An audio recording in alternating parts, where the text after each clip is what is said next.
Welcome to the Old Time Radio Westerns. I'm your host, Andrew Rhines, and I'm excited to bring you another episode absolutely free. This episode is one of many released every month, totaling over 80 episodes so far. Each one is meticulously digitally restored and stored in the cloud for your convenience, a process that incurs costs. To help cover these expenses, you might hear some advertisements throughout the episode. While we do retain the original commercials for historical authenticity, you may also encounter modern ads, which help keep the lights on.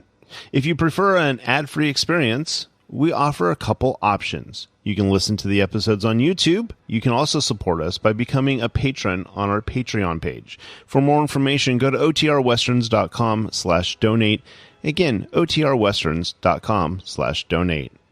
I do want to emphasize that we are committed to providing this content to you for free, but also we have to be transparent about the financial realities to bringing this to you. Now, let's get into this episode. This episode is going to be Gunsmoke. Original air date is March 9th, 1958, and the title is Laughing Gas. Thanks for listening, and I hope you enjoy.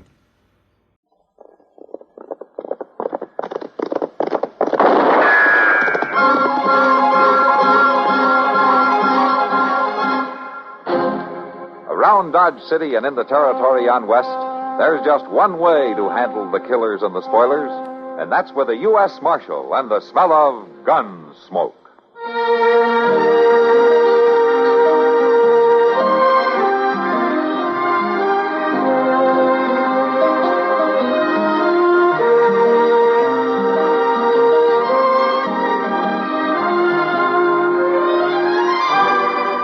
Gunsmoke, starring William Conrad, the story of the violence that moved west with young America, and the story of a man who moved with it.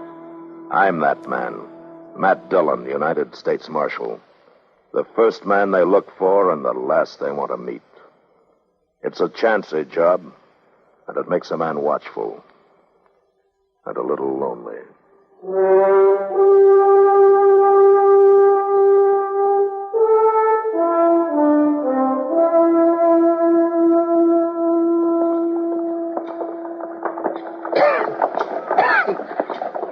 Well, Mr. Dillon, there ought to be some way to lay the dust along the plaza here. That old man Briscoe waters it down once a week, Chester. Sure, and there's mud up to your knees for 2 days and dust all the rest of the time. Well, I guess that's the price of civilization. What is? Dust. What civilization got to do with dust? Well, Dodge is growing, Chester. More people coming west all the time. Yeah. Maybe we ought to move on west ourselves. Oh, where to? Oh, I don't know. Colorado Territory, maybe? Hey, looky there. What? Oh, that sign there in that store there. Laughing Gas Show tonight. Phenomenon. Huh? That's phenomenon, Chester. Oh, well, Stafford's Laughing Gas Show. Amazing, hilarious admission, 25 cents. Yeah, it looks like Dodge is getting some entertainment. You see, I told you it was getting civilized. My, if I could get me the loan of 25 cents, I sure would be there tonight. Yeah, and you'd probably enjoy it, too. Well, there ain't nothing wrong with them shows. No. 25 cents, well, that ain't a whole lot of money. No, you're right. It isn't. And I could pay back whoever loaned it come Saturday. Sure. Sure seems a pity to miss that show. Oh, all right, Chester. Here's your money. 25 cents, no, a I quarter. wasn't hinting or nothing like that. Well, thank you, Mr. Dillon. Thank you.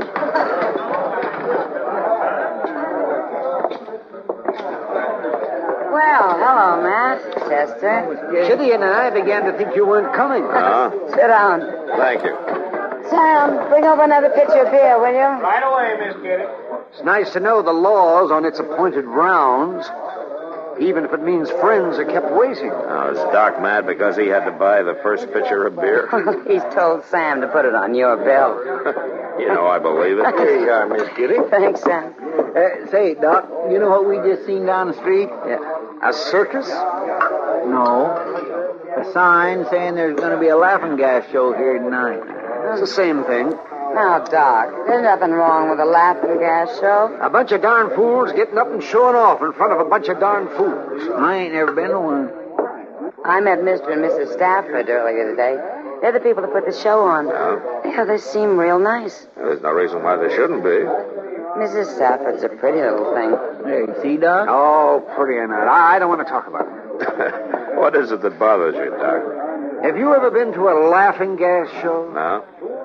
Did you ever take gas yourself? Why, did you? Yes, in medical school. It's nitrous oxide, an anesthetic, and it's also an intoxicant. Well, Miss Kitty, you going to be at the show? I don't think so, Chester. How about you, Mr. Jones? I guess I might as well, Chester. You'll make life miserable for me if I don't. Good. I just can't hardly wait.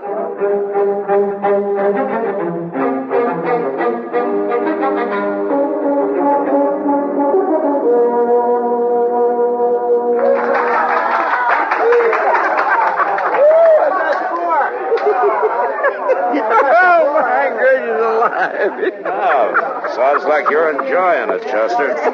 Oh, Mr. Dillon. I never laughed so much in all my born days. Yeah, they had Lorne Teeters up there on the stage, and they give him this gas to sniff, out of that contraption with all them bottles and burners and things. He got drunk as a lord. Lorne Teeters? Yeah, he sang and he danced and he laughed and cried all at one time. He's kind of old to be carrying on like that, isn't he? Well, I'm just as glad he ain't going to be shaving me tomorrow. And now, the next volunteer is Mr. Cloud Marsh. Don't be scared. Here, sir, is your $1 for volunteering. Now, sit down right there. Good.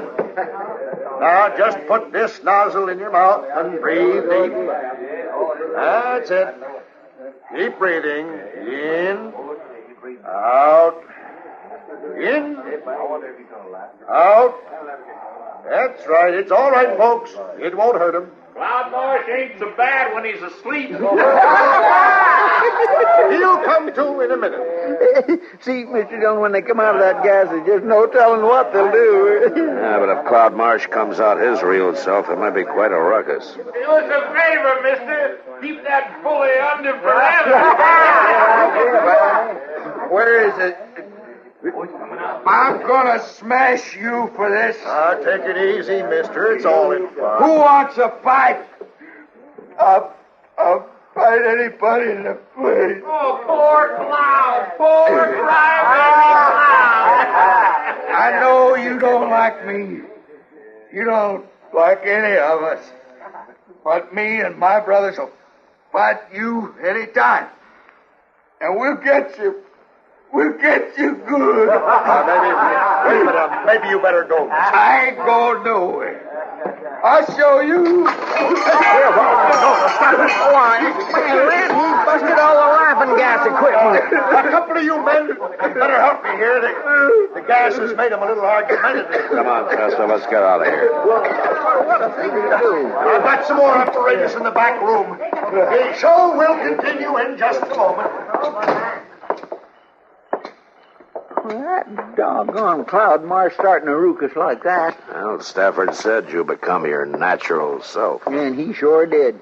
Them Marsh boys just wants to fight all the time, don't they? And there could be trouble from this, Chester.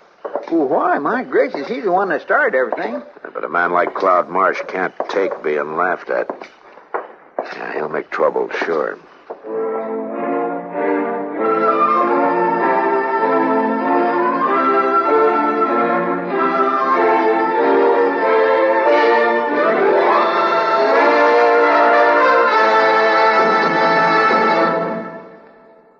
One. See what comes after one. Two. 1, 2, 1, 2, 1, 2. Hi. You know who this is? This is old Fulford. And I got a simple exercise for them what simply cannot keep in shape, you know. It is called the toe toucher. Here's what you do. You stand with your feet at shoulder width. I mean, don't put your feet on your shoulders because it's impossible. It's not worth the time you're going to waste, you know. just stand with your feet at shoulder width and your hands over your head, see? Like it was a stick up. Now, keep your knees straight and bend down and touch your left toe with your right hand. Now, your right toe with your left hand. And now, back to hands over your head. This is a stick up, remember? Whew. Well, that's all there is to it. Of course, I don't care if I never do it again.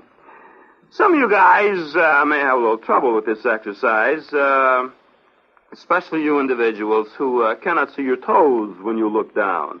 But a few weeks of exercises like this, and one called pushing yourself away from the groaning board, or the table, as the plebeian folks say. And you'll not only see your toes, you may even see your knees. And they're kind of pretty, ain't they? All it takes is, 15 minutes a day. So don't wait, unwait. Get the slogan? I want to tell you something, boy. Madison Avenue lost a great mind when I went in the Army. So get your service pamphlet on physical fitness today. Move it. 1, 2, 1, 2, 1, 2, 1, 2.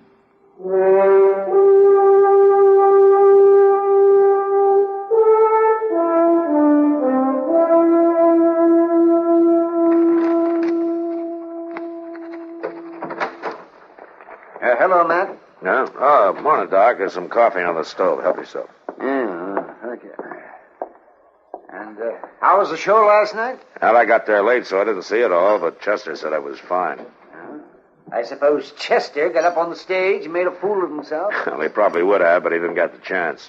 Cloud Marsh took some of the gas and wanted to fight everybody in the place. Then he started crying and busted up all the equipment. It's a good thing those ornery brothers of his were down at the Long Branch instead of at the show. They'd have busted up the whole store. Yeah. You know, Matt, nitrous oxide's a dangerous thing to mess with. Too much can be fatal.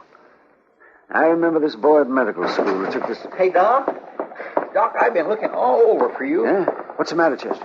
It's Mr. Stafford. He's been hurt bad. What? How? Well, Miss Stafford didn't say. Just that he got beat up and she needs Doc down at the store right quick. Take me a minute to run up and get my bag, and I'll meet you out in front. All right, Doc.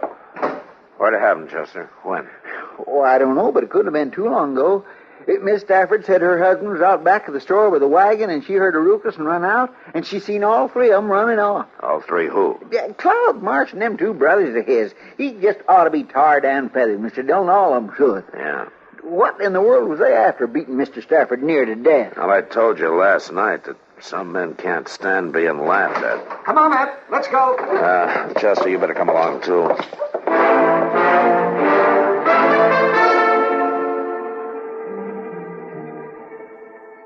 There's nothing to do now but let him rest, Mrs. Stafford. How long's he going to be like that, Doc? Unconscious, I mean. He's had a bad concussion. Sometimes it takes only an hour or so, and sometimes days. Just have to wait and see.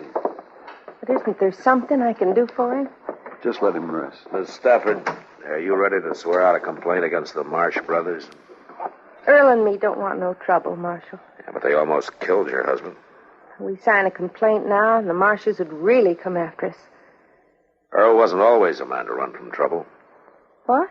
I know who Earl really is, Miss Stafford. I've known ever since you first came to town. But how? He's Ernie Stubblefield, isn't he? That's all behind us, Marshal. He's forgot about being Ernie Stubblefield.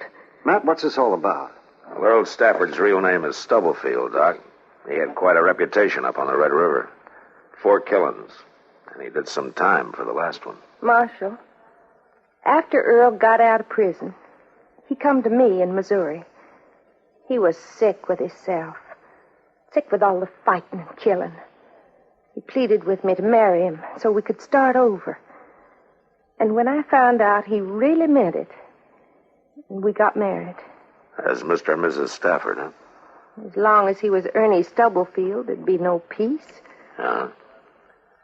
Does he still have his gun? He keeps it in the trunk, but he's changed. He'd never use it. Not no more. I see. No, you don't. If he ever used that gun to kill another man, even in self-defense, the whole terrible business would start all over again. So he ain't going to use it. Never. Sure. Well, I take it you're not going to sign a complaint then, huh? Marshal, I ain't going to sign nothing. All right, ma'am. And I'm still going to throw Cloud Marsh in jail until you leave town.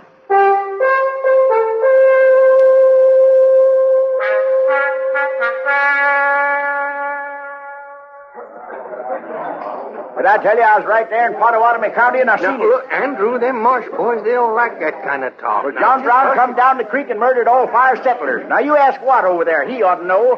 That's what he was named for, Pottawatomie County.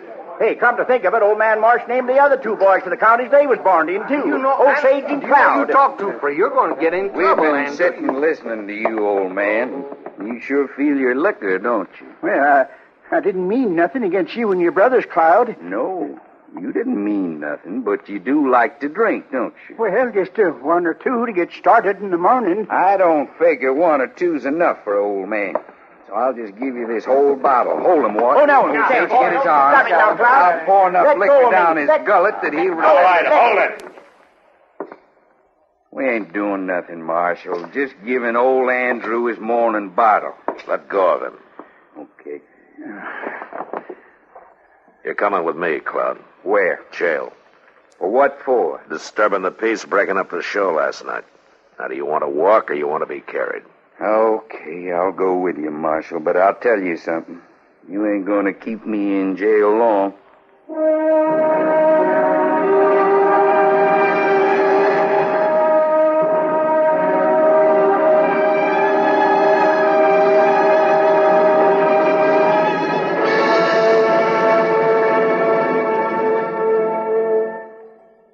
Myron J. Bennett again with another little-known item of American military history. The general wished he had said it, and the reporters gave him credit in the headlines. But it was somebody else who made the greatest ad lib of the First World War. Lafayette, we are here. It happened when the first American expeditionary forces reached Paris, and the French asked General John J. Blackjack Pershing to deliver an address commemorating the event at the tomb of the military hero Lafayette. Pershing, however, designated Colonel Charles Stanton to handle the oratory, and the colonel duly delivered and concluded his speech. We pledge our hearts and our honor in carrying this war to successful issue. Then, remembering the Frenchman's great help and friendship for America in revolutionary days, he saluted the tomb and called out, Lafayette, we are here. General Pershing was persuaded to speak briefly after that, and somehow the newspaper men put the famous line into his remarks. But the general himself later wrote, I have often wished it could have been mine. But those words were spoken by Colonel Stanton, and to him must go the credit. Incidentally, Lafayette is buried in American soil that he brought back to France after the Revolutionary War.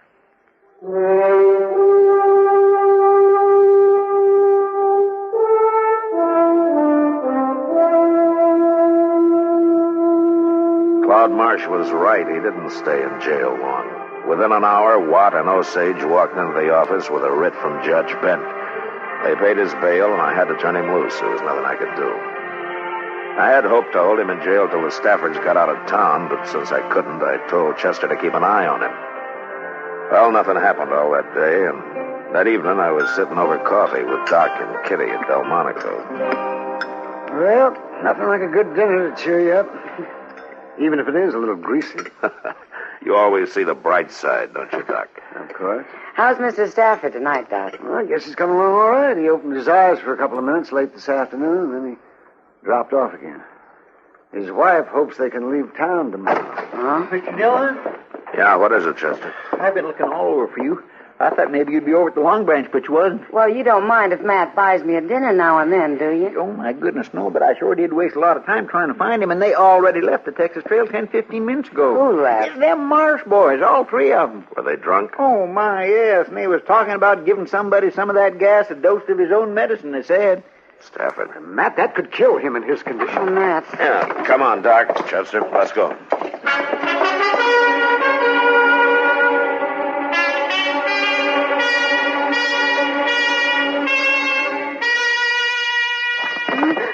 Yesterday, I put on a show for you. Now you're going to put on a show for us, Mrs. Stafford. Please.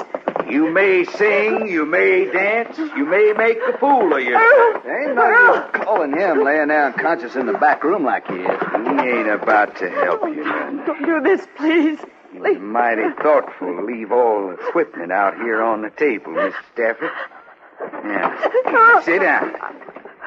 Sit.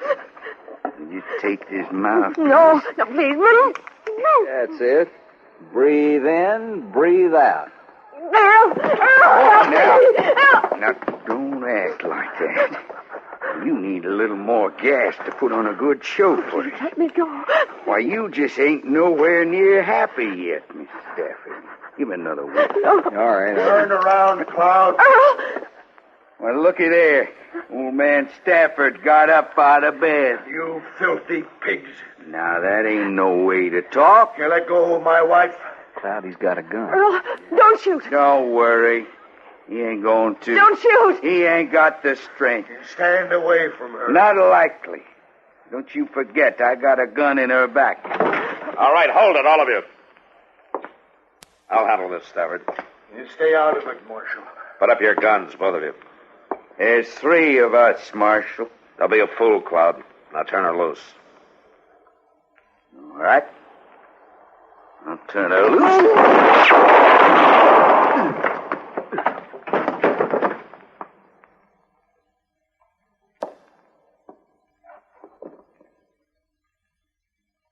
He's dead, man. Cloud's dead.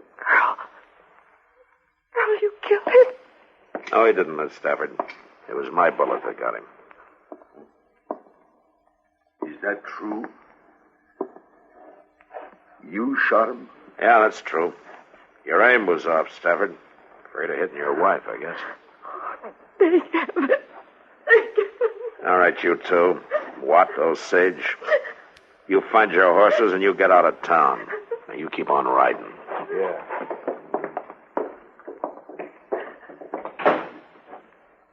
Mr. Stafford, you'd better get Earl back to bed. Yes.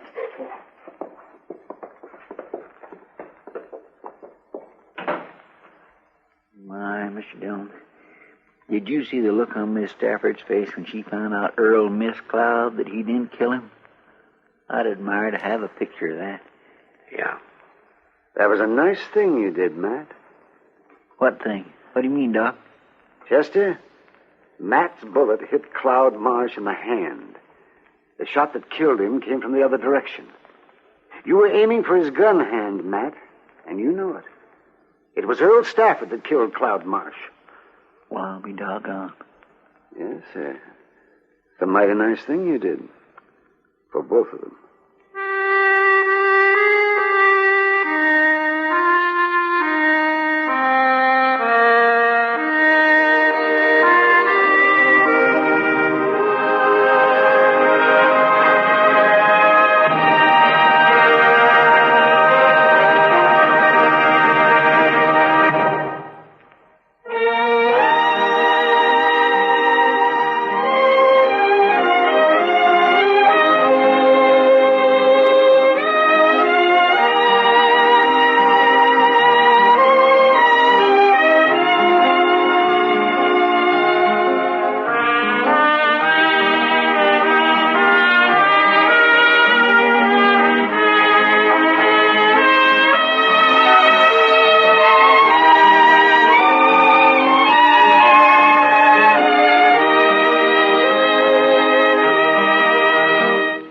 Gunsmoke, produced and directed by Norman McDonald, stars William Conrad as Matt Dillon, U.S. Marshal.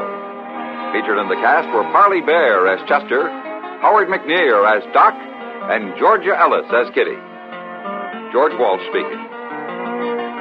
Join us again next week for another specially transcribed story on Gunsmoke. This is the United States Armed Forces Radio and Television Service.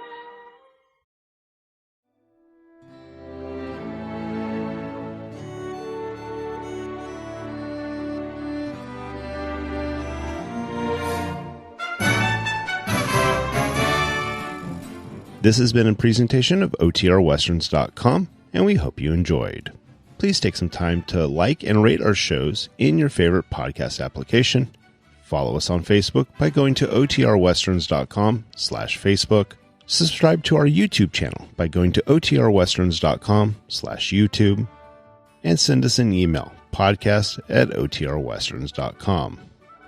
You can call and leave us a voicemail, 707-986-8739. This episode is copyright under the Attribution Non-Commercial Share-alike copyright. For more information, go to OTRWesterns.com/copyright. Have a great day, and thanks for listening.